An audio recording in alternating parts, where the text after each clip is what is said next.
প্রধান উপদেষ্টা ডক্টর মোহাম্মদ ইউনূসের সাথে আজ বৈঠক করবে বিএনপির একটি প্রতিনিধি দল। সন্ধ্যা ৬টার দিকে প্রধান উপদেষ্টার বাসভবন যমুনায় বৈঠকটি অনুষ্ঠিত হবার কথা রয়েছে।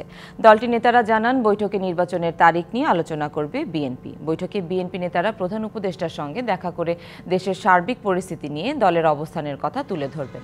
রবিবার সিইসির সঙ্গে বৈঠকের পর দলটির স্থায়ী কমিটির সদস্য নজরুল ইসলাম খান প্রধান উপদেষ্টার সঙ্গে আজকের বৈঠকের কথা জানান। বলেন, বৈঠকে নির্বাচনের তারিখ নিয়ে আলোচনা করবে বিএনপি। এদিকে দলের স্থায়ী কমিটির আরেক সদস্য আমির খসরু মাহমুদ চৌধুরী ডিবিসি নিউজকে বলেন, আলোচনা হবে জাতীয় নির্বাচন এবং সংস্কার নিয়ে। এর আগে গত ১৬ই জানুয়ারি বিকেলে ফরেন সার্ভিস একাডেমিতে জুলাইয়ের গণঅভ্যুত্থানের ঘোষণা চূড়ান্ত করতে প্রধান উপদেষ্টার সর্বদলীয় সভায় বিএনপির পক্ষে যোগ দেন স্থায়ী কমিটির সদস্য সালেউদ্দিন আহমেদ।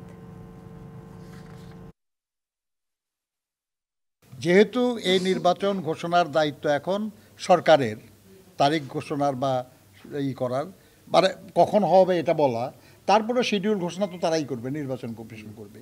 প্রধান উপদেষ্টার সঙ্গে আমাদের একটা আলোচনা আছে, আমরা সেখানে প্রসঙ্গটি নিয়ে আলোচনা করব।